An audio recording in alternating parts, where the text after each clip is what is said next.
2025 was not a great year for mortgage originations. 85% of lenders said increase, right? But 44% of them said increase more than 10%. Very few people said that they were going to decrease. And I agree with those lenders that we've had a rough year. And at the end of rough years, typically we look to the next year and say, we're excited about next year, hopefully being a little bit better. And that's kind of the sentiment that we're seeing right now from our lenders. Welcome back to Keys to Real Estate. I'm your host, Mary Schuster. Well, today's conversation is a fascinating one, especially if you've been trying to make sense of what 2026 might look like in lending, real estate, and the broader housing economy. I'm joined today by Nick Friedman, president of HomeLight Homes. We dug into HomeLight's new report, which is called Lender Insights and Predictions for 2026. And we explored the big themes coming from lenders across the country, from their expectations of rising originations and affordability constraints, creative financing trends, AI's role in reducing friction in the transaction, and the resurgence of equity-driven strategies. This conversation is full of grounded insight and practical advice. What I appreciated most was Nick's clarity. Yes, the challenges are real, but so are the opportunities, especially for professionals willing to adapt, get creative, and return to the relationship-driven model that has always been the heartbeat of this industry. So please enjoy my conversation with Nick. Let's get right to it.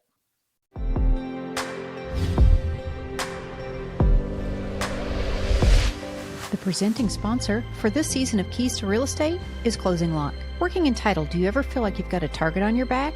Every year, $2 trillion moves in and out of escrow accounts in the United States. Fraudsters are watching and waiting for one wrong click, one unsecured email, just one oversight. And then just like that, your client's life savings are gone. That's where Closing Lock comes in. Closing Lock provides title companies a secure, all-in-one platform to prevent fraud, protect funds, and streamline closings. Over 1 million home sales have closed safely without incident in Closing Lock. The fraudsters only have to be right once. Title companies have to be right every time. Closing Lock has your back. Visit closinglock.com today to learn more. Nick, welcome to Keys to Real Estate. We're so happy to have you here. So happy to be here. Thank you so much, Mary. Well, everyone wants to know what lies ahead for 2026. And so I'm excited to talk through what your lenders who contributed to your report have to say. And that's the Lending Insights and Predictions for 2026. I loved reading it. It's good news. Got a lot of good news in there. And everybody's looking for good news right now. So far and away, I think the best news is that despite many major market conditions remaining similar for 2026, the lenders reported that they expect to see an increase in originations in 2026. So let's first talk, if we can, about what levels of increase do they predict for 2026? I believe it's 44% of them say an increase of more than 10%, which is pretty significant. I guess I'll back up and say that 2025 was not a great year for mortgage originations. So the bar is pretty low, right?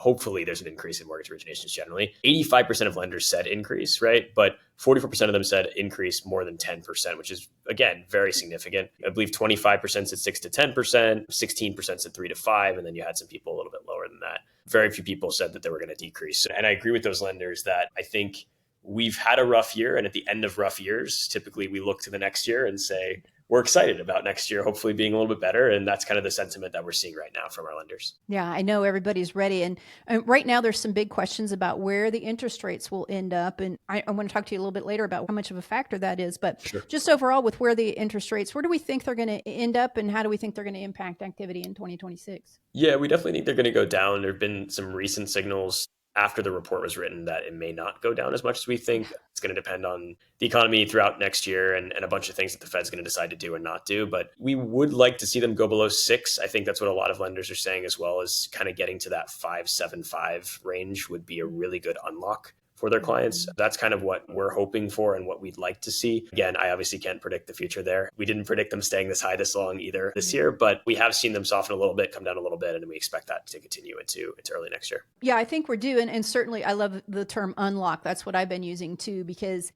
at some point, people have been sitting around waiting for so long that I think there's going to be some inevitability. As long as the rates don't go up, I think there's going to be some people sitting on the sidelines that might just give up, throw in the towel and get going. There's currently a lot of discussion about affordability in housing, and we're starting to see a lot of that from the political class. Yes. Especially. And so if demand increases due to the interest rate drop, how do you think lenders will factor in overall affordability in their prediction? Are we worried about that increased demand, or do we think the supply can handle it and everything? I think we think the supply can handle it, but I think the issue is more so that a lot of customers, a lot of consumers over the years have accumulated quite a bit of debt. And so you'll see throughout the report a lot of mentions about debt to income being a big issue. And so even if rates go down a little bit, people have a lot of debt still. The mortgage payments are still going to be too high for them to actually carry in their debt to income ratio. And so that's going to be, I think, an issue that we'll see.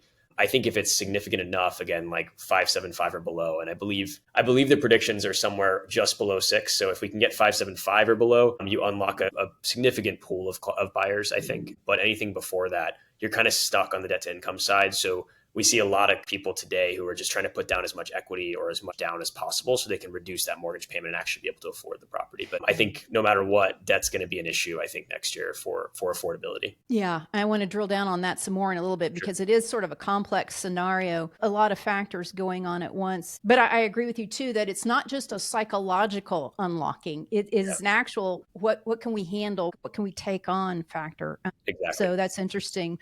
But I'd like to ask you about the different categories of buyers. Like, where do we expect to see the most increase in movement next year? Yeah, so according to our report, move-up buyers were kind of the highest percentage.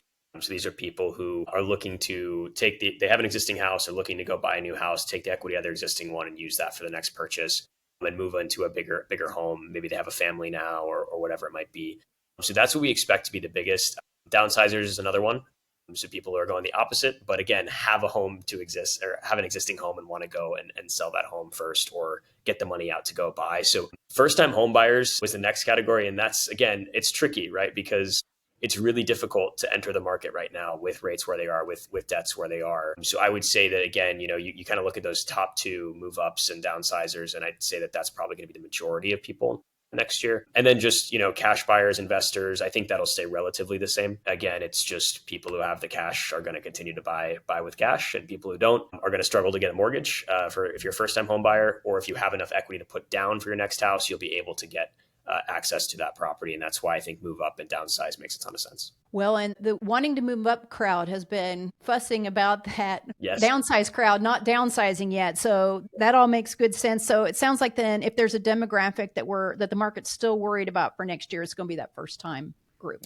Yeah, absolutely. And that's, again, I think it's just so tied to rates, right? As first time home buyers, it's so tied to rates, especially with just income generally not going up across the board, where everyone's wages didn't double, but rates did, right? And so you're going to always have that problem, I think, on the first time home buyer side. They're going to have to get very creative. And I know there's some stuff in the report later about that as well. Co-buying and things like that are starting to become more popular in the first time home buyer.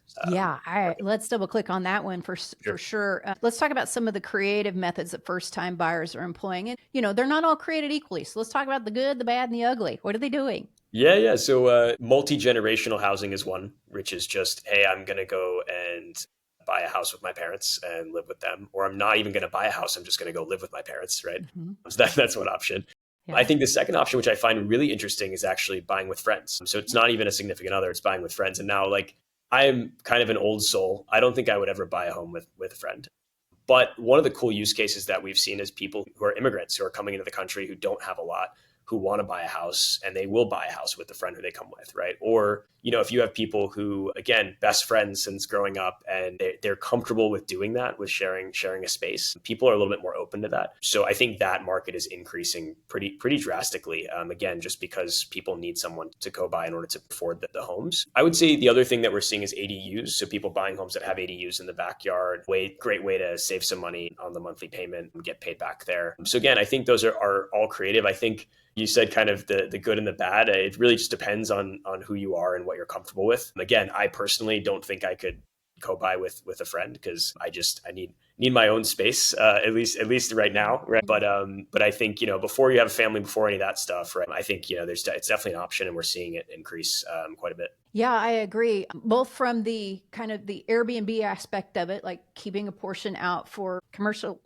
use. But you've been seeing co-buying has been quietly popular in some of the most expensive neighborhoods forever, Vail and Telluride and those kinds of highly desirable areas where maybe people want to, in their younger years, do a service job or work in a gallery or something, but can't afford. And so I think in some of those areas, the methodology has already been pretty well worked out for legal protections and all this. But I picked up from your report that some other markets that might not have those mechanisms on lock right now might want to start looking into that. I think they'll be surprised to find out that that's a trend. Yes, exactly. I think it's one of those things that you're right. It's in some of the more expensive markets. Agents and loan officers are typically a little more used to it. I thought there was a report that we quoted in the report that basically said that I believe it was something like 48% of people would consider co-buying with someone other than their romantic partner, which I think is a pretty big number. And they're talking about markets like Georgia, Florida, places that typically aren't the most expensive to live, but people need that now. And so again, I think it's a really interesting kind of shift that we're seeing from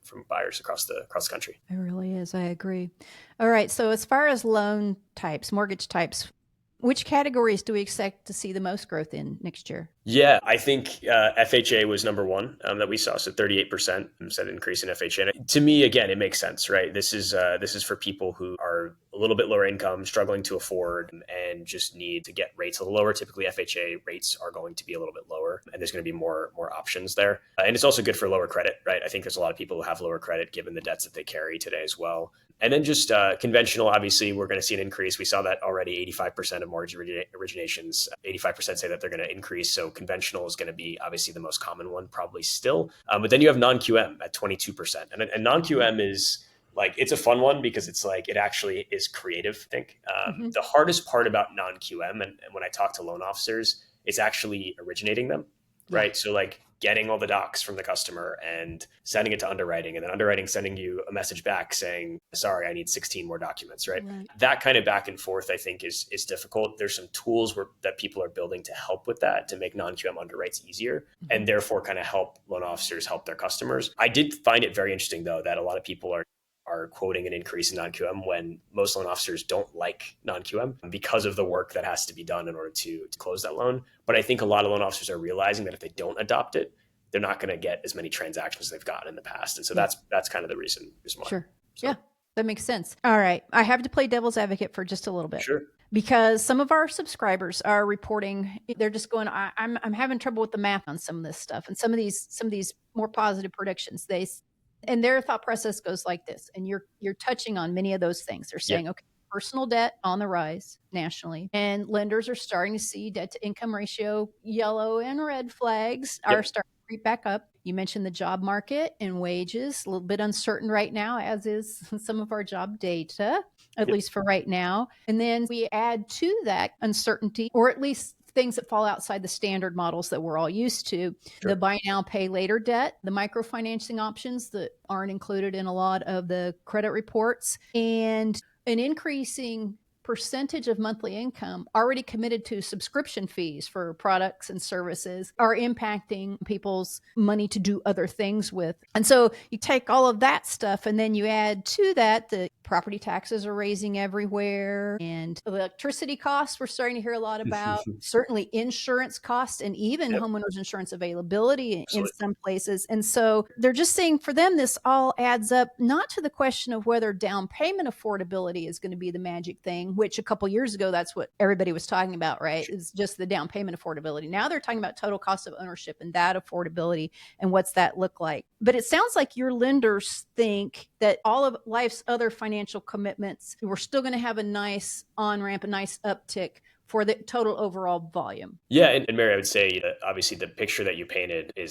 it's a tough one to even think about, right? All of those things are true, and there's a lot of factors there that are negative. Again, I think there's two things that I think about. One is a lot of loan officers are struggling this year, right? And when they get surveyed about next year, at the end of this year, they're going to say, yeah, I expect things to increase. And so that's just human nature, right? I think that's what we would expect. But the second thing, and when you get more kind of granular with it, all year we've been approving clients at the top of their DTI ratios, right? We've been doing that already. All of the things you just mentioned have been happening throughout 2025 anyways, good point. Right? And if that's already happening, and we already see that we're still doing 3 million transactions or something this year in the US, right? So it's still a lot of people are finding ways to buy and sell, and they will continue to do that. So I think if you take all that equal and you go into next year, some things have happened and have changed. One, we do expect rates to go down a bit. That ideally would change. Two, I do think that there are still areas where homes are appreciating and where people have equity. and they just don't know how to use it. And there's $35 trillion in equity within homes in the US today. Of that, 420 billion in HELOCs have actually been taken out. And so you have all this other equity that's Very existing. tappable equity. Yeah. It's very tappable. And so my thought is, you think about the move up and the downsized buyers, the two biggest demographics that our lenders expect to be the most common next year. They're going to take that equity and they're going to find a way to buy their next house, but they also might use it to pay down some debts, right? There's a lot of really nice, I think, and really, there's just something very clean about, hey, I've accumulated these debts over the years. I want a fresh start this year. Rates are coming down a little bit. I want to move my family. I'm going to pay off my $30,000 of personal loans and my car loan or whatever. Use that. Now all of a sudden I can afford a little bit more home as well. And I'm going to go put that in my house and move on. Right. And I think people, when they start to accumulate these personal debts, the buy now, pay laters, the subscriptions, I've seen crazy things on credit. I've seen tribal loans that are 712% APR that people have. They're getting everything they can. And a lot of them don't realize that a home is actually a really good source of that wealth. And not only am I seeing people today using our program or using similar programs where they're taking money out of their home to go buy their next, but once they get in their next home, they're then getting a HELOC or they're getting some sort of equity loan to continue to support whatever they need to support at 12% interest rates instead of at 22% interest rates, right, or 37 or 712, right? And I think that's really important for people to understand. And that education is something that a lot of our loan officers are talking about for next year of how do I make sure that my customers, my clients know and understand this earlier on. Yeah, it's using the set of financial tools in some different ways than we have at least for a while. I wanted to ask you about the refis.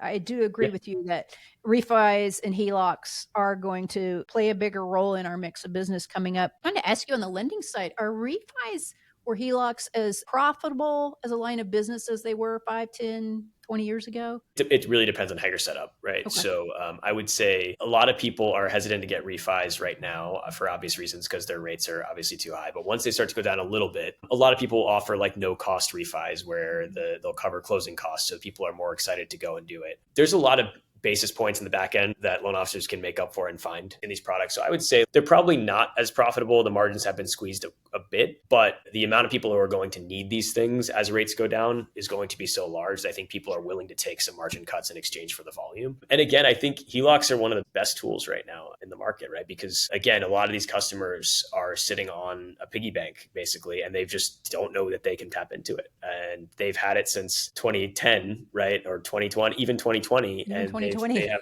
yeah, exactly, since 2020. And it's appreciated 30% and they just don't know how to access it. And they're instead taking out personal loans and it just doesn't make any sense, right? So I think it's what I would say is the most interesting part of this report to me is lenders are now going to need to adapt. Loan officers are now going to need to adapt to pitching equity at the time of purchase, right? So nobody really talks about equity loans when they're talking about purchasing a home. But I think if they can shift their mindset to, hey, actually your biggest asset right now is the equity in your house. Let's figure out a way to use that when you go buy your next house. Or if you need something now, right, and that you're not looking to transact, you're not looking to transact for 4 or 5 years, but you need something now to support yourself, I can help you do that as well. And it's a great way for the loan officer to be involved throughout the lifetime of the client instead of just that one transaction. So I think equity is a massive, and I may be slightly biased as the inventor of an equity product, but I do think that it is such a powerful tool to use in today's world, given all the things that you just mentioned. Yeah. Agreed. I do think we will see a rise on that. We talked about margins a little bit in different loan products. I'd like to not necessarily use that as a frame up for the next question, but that always leads me to think about, can we talk about the AI of it all? So I'm wondering what you guys and your lenders in the survey think will be the benefits and outcome of increased AI adoption, at least for next year. Because we all know that we're in the top of the first inning with this AI project we're all involved in. But what do we think it's going to look like for next year? Yeah, so loan officers are saying 50% of them, we asked them, hey, what is the role AI play right next year? 50% of them are saying it has to do with the approval process, processing of the loans, underwriting of the loans, things like that, right? So it's really kind of back end. Hey, I want to make sure that my customer can input the minimum amount of information possible. Mm-hmm. A buyer comes in and says, here's like 7 things, right, that you need to know about me. And then output loan approval, output disclosures, output closing. That's it. Like that's the ideal scenario, right? I can go in and 1 click later, I'm ready to close. Right. That's going to take a long time to get there. But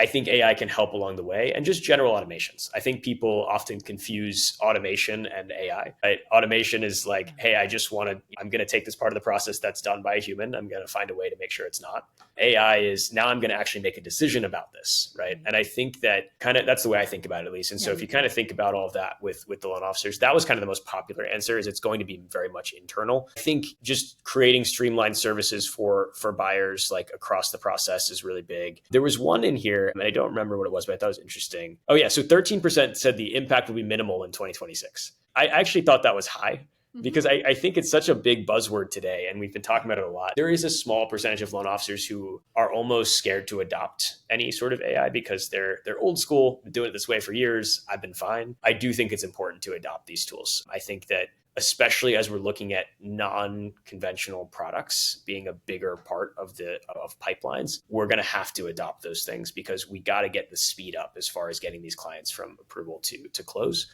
or you're going to lose the customer in the middle of the process, right? A lot of people, time kills all deals, and a lot of people are going to submit their docs and then submit more and be like, I don't want to do this anymore. And it's a very common story, and it will continue to be unless we adopt some of these tools. So I did find that to be interesting. I did too. Also interesting, report talks about the emergence and reliance on more of the buy before you sell programs, and predicts an increase in the popularity. And I think we've touched on some aspects of that, but let's talk about what you're seeing there. Yeah, absolutely. So we surveyed everyone. HomeLight obviously has a buy before you sell program, but we tried to be very independent. We said, hey, just general buy before you sell programs that exist, right? And there are others out in the market. Obviously, we think ours is the coolest, but that's of course. But I will say we kept it very general and very vague. And I think, again, it just goes back to everything we said. 41% of people were saying that this is what they expect to see the most rise in popularity. It comes to non-traditional financing, right? And again, we've been talking about this before, but it's like there is so much equity tied up in homes. People know that, and people need to use it to buy. And that's why I think it's a really powerful tool to use. Bridge loans, reverse mortgages, rent-to-own agreements, these are all other things, and they're alternative forms that I think are really interesting and unique and can be used in similar ways. Buy before you sell includes a bridge loan in many cases. Reverse mortgages are something that, especially for the older demographic, people are using in order to increase affordability there. And then, rent to own. There's even these new ones. Companies like Unison, companies like Unlock. These are companies that will take a percentage of your future sale equity, and they'll basically say, hey, I'm going to give you money now with no monthly payment, and when your home sells, I'm going to take some percentage of the appreciation. Those are popular right now as well. Yeah. So I think, again, there's a lot of tools that people are using in and around the transaction, but also outside the transaction. I find that buy before you sell, bridge loans, these types of things are really important right now, again, when you can't really get the money from elsewhere. We get a lot of buyers in the older generation who don't want to liquidate their assets. They may have $1 million in their retirement. They don't want to take it out to go buy a house. And they don't understand. And most of them have owned their homes free and clear. Right. So they're like, I've got a house that's $1 million. I also have $1 million in the bank, but it's in retirement. And so I would rather take the money out of my existing house and go buy my next. But I don't want to have to sell it first, live in temporary housing when I'm older. Right. It's very difficult to double move. And so how do I just make this transition smooth? So we find that a lot of our customers that we see, and I'm sure many other buy before resale programs are seeing, are starting to get into that kind of older generation of people who are either downsizing, don't want to liquidate their retirement to purchase. That makes so much sense. I love kind of this group of creative products that will help unlock this logjam for people who do have equity. That's really important. I want to swing around if we can, because you do have some advice for the first-time home buyers. And I think that's a group as a community we're going to have to kind of get our arms around. I love that your report mentioned even some of the basics like, hey, start small, which I think is something that was forgotten about when the millennials came out of school, and they had harsh conditions, but they also said, we don't want to own anything. And we think anybody that owns things are suckers too. Now they've caught up to this point in their life and like, oh, hey, we're behind, is they didn't have that buy small and begin to build early. Tell me if I made this up, but it sounded like the report was kind of talking about the need for counseling some of these younger or first-time home buyers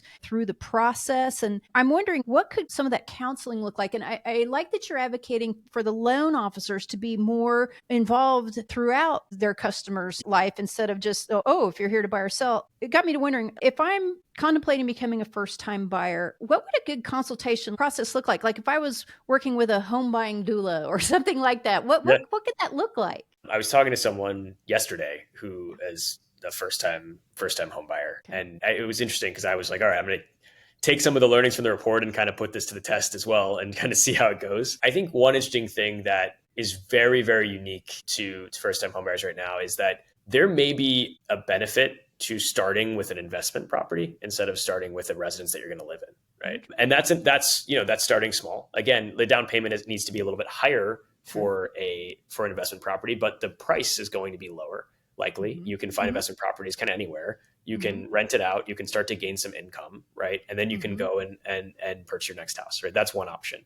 It gives you the ability to kind of test it out, understand it, and then go buy. And you can rent while you're doing that. And that's totally fine, right? I think if you're looking to jump right into a primary, again, you need to kind of look at the bigger picture of your career and also kind of the house as well. I think a lot of people are like, I'm going to stretch myself really thin just to get into a house. And now that I'm in here, I'm like, well, crap, I'm still stretched thin, right? It's the same income. I have to pay this much mortgage payment. This is tough, this right? Is not fun. Right. Exactly. It's not just getting in the home. It's like, you got to live with this thing for a long time. Yeah. And that's what people kind of forget. And I think you mentioned, people who didn't take advantage of it. The other thing is there's people who started really large because they started at 3% interest rates or 2.5% interest rates. And they bought $1 million houses because they could. And now all of a sudden they can only afford a $500,000 house. And there's not a lot of $500,000 houses in the area where they bought their $1 million house, right? Yeah. So there may be a world as well of, hey, think about expanding outside of where you actually are, where you really, really want to live to start. And you can get a starter home that's a little bit away from the city. And it's okay. If you want to drive in 30 minutes to work, that may be okay for you to do. You don't have to have that ideal perfect spot necessarily for the first time. And then I'd say the third thing, and this kind of combines the two, is whatever home you do buy, think about it as an investment. I think a lot of first-time home buyers historically, my parents, right, they thought about it as, I want this home to be my dream home that I live in forever, that I have my family in, blah, blah, blah, blah, right? I think now you can kind of take a step back and say, hey, I want this home to be a good investment, right? And that's what it ultimately is. I hate taking away the magic of home buying in that sense of like, it is still a magical, I think, experience. But right now, when you're struggling with affordability, it's something more so of, hey, will the home that I'm buying now be a good investment for me in the future? Will it also be a good investment for me over the next 5 years while I live in it, right? Yes. Like, will I be able to support my lifestyle while still owning this property? If I can, great. If I'm going to stretch and do it now and just bank on me finding a way to make more money in the future, maybe not the best decision, right? Yeah, I agree. It is the good investment, functional shelter, and the heartwarming home where all that happens. Like, you need all three to have the real trifecta. Yes. In a tricky market. When it's not a complicated market, you can afford to mess up on one or two of those. But Absolutely. I agree with you. You got to hit that sweet spot. Kind of combining the idea of sort of shepherding, especially first-time home buyers through the process. And in conjunction with the AI adoption rates, because one of the things that you mentioned in the report about the AI adoption is, and this is sort of the value in the title settlement world, probably in the appraisal world. I'm happy to hear about it in the lending world. Is listen, let's let some of these tasks that are process and timing things, which are very, very important. But what happens is they're so important right now that that's what we focus on our home buyers. We're like, okay, do this thing now. Don't do the next thing yet. And then, okay, do this thing and do it exactly right. And so the process becomes terrifying. It's sort of like going to the dentist and the dentist goes, oh, bad news, you need a root canal. And you're like, well, I guess I do. What I'm really warming up to with regard to the AI of it all is the ability for some of that to be just going on auto-magically. And then hopefully, and this is my hope, that the relationship aspect, the kind of counseling aspect, we'll have time to bring that all to the fore. And by golly, if we do it right, this might become an enjoyable experience, which it has not been for home buyers. I mean, it's terrible. It has not been. So I agree with that. I fully agree with that. I think that if I could graph a chart of rate percentage on the y-axis, I don't know if I'm doing this the right way, rate percentage on the y-axis and just service levels on the x-axis, right?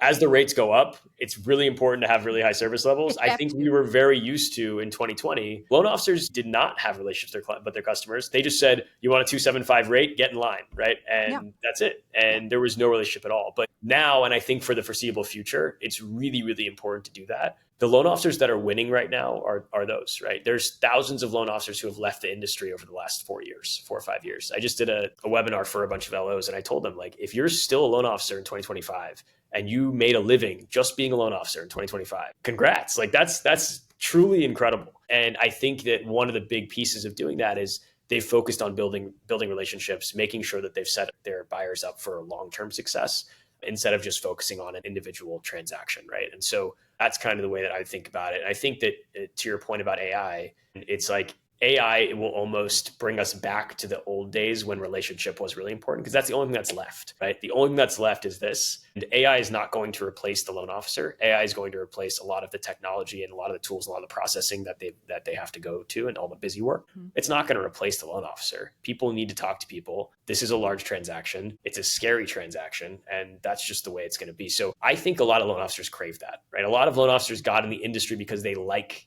to build relationships, right? And you have to, because you're not going to be able to survive, I think, in today's market without it. No, I agree. And that's music to my ears, because yes, it used to be very much a trusted advisor role, and you had your loan officer, just like you had your insurance person, and there was a lifelong relationship. And the quick transactional nature of it has been great for volume. And when rates are like they were in 2020, and we had a surprising amount of people wanting to move despite what was going on, that's all fun, but it's not good customer experience. It certainly doesn't engender repeat business, and it's hard for people who have this as their profession. Yes, it gets a lot trickier. So I'm really glad to hear that. And the other thing too, I think you're hinting at, is the people, the professionals who have just been waiting for externalities to change, have not done well, and they've gotten frustrated or gone broke, and they're Absolutely. gone. And the people who have done well, and some of this stuff that your report talks about isn't new by any stretch, but it's the refocusing on it, and it's the individuals recalibrating rather than just shaking your fist at the sky that the externalities haven't magically changed. Absolutely. It's shaking the fist, and then on top of that, Mary, there's people who go through the motions. So like I was talking to a loan officer a little while ago. He's a broker, and he's like, I've got 37 wholesale lenders that I'm signed up with. And he's like, pretty small brokerage, whatever. And I'm like, cool. Can you tell me what all of them do and why you have 37 and what unique products they all have? And he's like, well, no, but I have options if I need them. And I'm like, okay, can I take a look at your business? And so I was looking at it with him, and he's like, 95, 96% of the business goes to UWM. And then 4% goes to like this one other non-QM lender. And I'm like, so you've got 35 that you've never used. And he's like, no, but I have them as a backup. And I'm like, well, but give me an example of when you would use one of them, right? Because he didn't understand the process. So I think that's really important, is like, you can set yourself up for success and be like, okay, well, I have all these things if I need them, but that's not really helpful. What's helpful is, okay, I've got this person for weird cryptocurrency loans. I've got this person for everyone needs to solve a separate point. Otherwise, there's no point in having them. Rate shopping, I guess, is the only reason. But for the most part, you're going to want to work with someone who consistently gives you the best service on the rate side. And so I would say, I think really understanding what tools and products you have as a loan officer, those are the ones that are succeeding, because they know immediately, okay, this buyer came in, they have this profile. That means I'm going to send them to this investor, and I'm going to do this product, right? They just know right off the bat. If you don't know that, but you have the access, that's not the same thing, right? It's the same thing as shaking your fist, right? Yeah, it is, because you're spending money to maintain those relationships. Yeah, absolutely. And if you're not clear on what the differentiators are and why you have a relationship with each one of them, this is it's always a good idea, but this is such a smart time to reevaluate that, because you do have maintenance costs for maintaining those relationships. You absolutely. Sure do. Absolutely. You absolutely do. And it's very frustrating when I think you're speaking to a loan officer as a customer, as a client, and they're just trying to fit you into a program that they have instead of actually listening to you. And I think, again, it's like, hey, here's my problems. Here's all the things I want to do. Here's my goals, right? When you talk about counseling, it's like, here's my end goal. I want to have a home that, my monthly payment needs to be X. I want to have a home. I want it to be in this general area and live in it for 5 years and then sell it, right? Okay, cool. I've got it all. I've got the profile down. Now let me break down each piece of this and try to tailor a solution for you. That's a much better approach than, hey, okay, cool, conventional mortgage, 30-year fixed, let's go. Right? You're on the conveyor belt. And again, that's part of what gets everybody so just needing to breathe in a paper bag throughout the process. And then you got to, again, like I was saying, you have to do it in the right order, and don't mess anything up. There's this idea that there's this big comparison loan shopping schema out there. And granted, some of the disclosure forms are nice about that, usually after the fact. And what so many, especially regulators, don't understand is borrowers don't feel confident to express their ideal scenario They're just like, give me a green light, whatever's green. So they're not in a position to comparative shop, not lender to lender or product to product. It's just the whole system has been traditionally set up to just square peg, square hole, bump, bump, bump. And that's what excites me about some of these new opportunities is to take a unique and tailored approach for each prospective buyer, maybe have a longer relationship with them, help your recapture rate. It all blossoms out beautifully or snowballs down badly, just depending on how you approach it. Exactly. And it's so much more rewarding, I think, as a loan officer, and to be able to say, hey, I got this person in my portfolio of buyers, and I looked at their profile and I was like, there's no way I can do this thing. But I took a look deeper and I found a way and I figured it out, and I used a bridge loan and I used this and that, and I figured it out. And like it's a really cool thing to be able to serve someone who you didn't think you could serve. And it's what I think we're going to see with a lot of these products and tools that we're building with AI. That's exciting. Yeah, absolutely. All right. If you had 2 or 3 words for 2026, either watchwords or how you think the year is going to go, what do you, to encapsulate the year or prediction, not prediction, like prediction, what are your 2 or 3 words for 2026? So I'll give you 2 answers. So 6 words. The first answer is better than 2025. That's my 3-word answer, which I think is good. But my other 3 words, I would say creative, I think is one, whether that's coming to how do I qualify a customer in a creative way? What creative solutions are there going to be? There's going to be tons of new products, I'm sure, that pop up as well. Equity, like I said before, I really think doubling down on equity is super important as we go into next year. It's where most of the wealth is. It's where most people don't know that they can tap into it, but they should be. So creative, equity. And then I would just say, what's the word I'm looking for? Adaptability is probably the word. So I think that, again, the best loan officers over the last 4 or 5 years have just adapted to the circumstances. And they've said, hey, if I just find a way to not freak out that rates are really high and find a way to actually support my customers and find unique ways around it, then I'm going to be able to survive. And they have, right? And so I think creativity, adaptability, and then equity. Those are the 3 words that I would say kind of sum up the report and kind of sum up, I think, the general things that loan officers have to do to be successful next year, as well as the tools they need to be using. Well, that's awesome. I really enjoyed the report. We're going to put a link in our show notes for people to go get a copy for themselves. I think the perspective it gives is very helpful for planning of the 2026 that everybody needs to get through. We'll also put a link to the website in case they want to reach out to you all to learn more. Awesome. And I just really thank you guys for the report and for your insights today. I know our audience is going to benefit from it. Awesome. No, thank you so much, Mary. This was great. And thank you so much for having me. Well, that was my conversation with Nick Friedman. And I hope it gave you a clearer lens through which to view 2026 while you're doing your planning. And the themes we explored, creativity, equity, adaptability, and the renewed emphasis on relationships feel exactly and especially relevant to so many professionals as we recalibrate our approaches in this complex market. So we've linked HomeLight's Leader Insights and Predictions for 2026 report in the show notes today, so you can read all the details for yourself. I think it's a valuable snapshot of what lenders are thinking, and it may spark some ideas for how you support your clients and plan for the year ahead. Thanks for joining me this season on Keys to Real Estate. We're going to take a season break here at the end of this year, and cheers to 2025. We can't wait to share more insights and engaging conversations with you throughout next year. Make sure you've subscribed so that we can pick right up where we left off. We'll have more conversations coming that will help you stay informed, steady, and ready for whatever comes next. So until next time, I'm Mary Schuster for October Research, where knowledge will always be the competitive advantage.